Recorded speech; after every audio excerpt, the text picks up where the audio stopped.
Before we start, शुरू करने से पहले। मीनिंग क्लियर हो गई? नो माने जाने, सम मीन्स कुछ, डेफिनेशंस परिभाषाएं, बिफोर पहले, वी माने हम, स्टार्ट शुरू होना। At first letter means word, smallest माने सबसे छोटा, एंड रिटन लिखित, साइन प्रतीक या चिन्ह, ऑफ मीन्स का, एनी माने किसी, लैंग्वेज भाषा, अर्थात भाषा का सबसे छोटा और लिखित चिन्ह। दीज आर ये हैं इन कैपिटल्स एंड स्मॉल लेटर्स, यानी ये दो प्रकार के होते हैं, कैपिटल यानी बड़े अक्षर एंड स्मॉल छोटे अक्षर। इट हैज टू काइंड्स, यानी इसके दो प्रकार होते हैं। काइंड्स मीन्स प्रकार, यानी वैरायटी कह सकते हैं आप, टाइप भी कह सकते हैं। फर्स्ट इज वोवेल अर्थात स्वर, स्पीच साउंड ध्वनि, that is independent, independent means जो निर्भर है, अर्थात बोलने के लिए किसी की आवश्यकता नहीं है। For example A E I and you, माने दीज आर 5 इन नंबर, ये संख्या में 5 होते हैं। Second is consonant, speech sound that is dependent, भाषा शब्द या अक्षर जो निर्भर है अन्य पर, यानी आपको ये बोलने के लिए आवश्यकता किसकी होगी? स्वरों की आवश्यकता पड़ेगी। अब नेक्स्ट अल्फाबेट, वर्णमाला। कोई भाषा जब सीखते हैं तो हमें वर्णमाला की आवश्यकता पड़ती है, इसको बोलते हैं अल्फाबेट।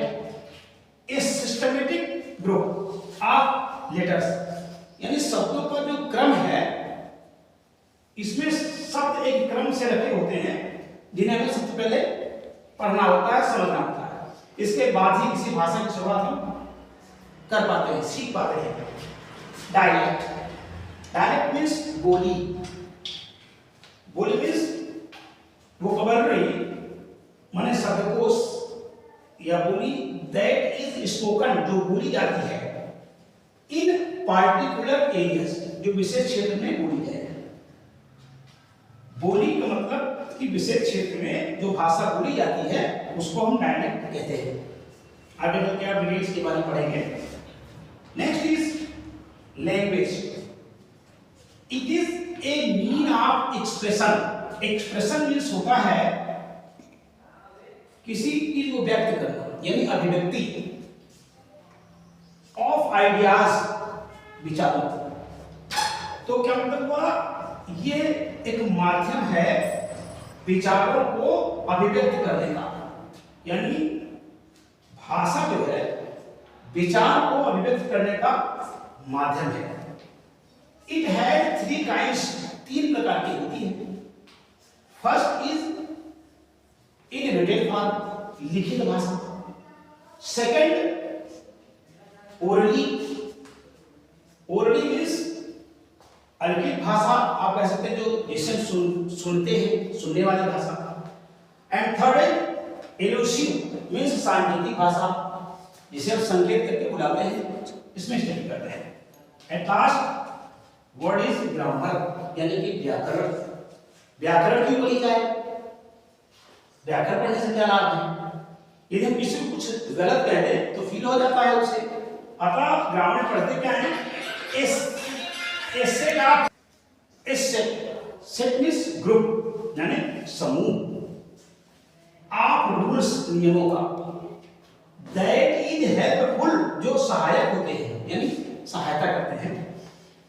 टू राइट प्रॉपर्ली, लिखने में शुद्धता से, यानी कि ठीक तरीके से, यानी उन नियमों का समूह या वे नियम जो भाषा को ठीक से लिखने में सहायता करते हैं, व्याकरण के अंतर्गत हम पढ़ते हैं। इन्हीं शब्दों के साथ अब मैं अपना वीडियो समाप्त करता हूँ। वीडियो देखने के लिए आपको बहुत बहुत धन्यवाद। मिलते हैं अगले वीडियो में। Now subscribe, like and press icon Thank you for watching this video.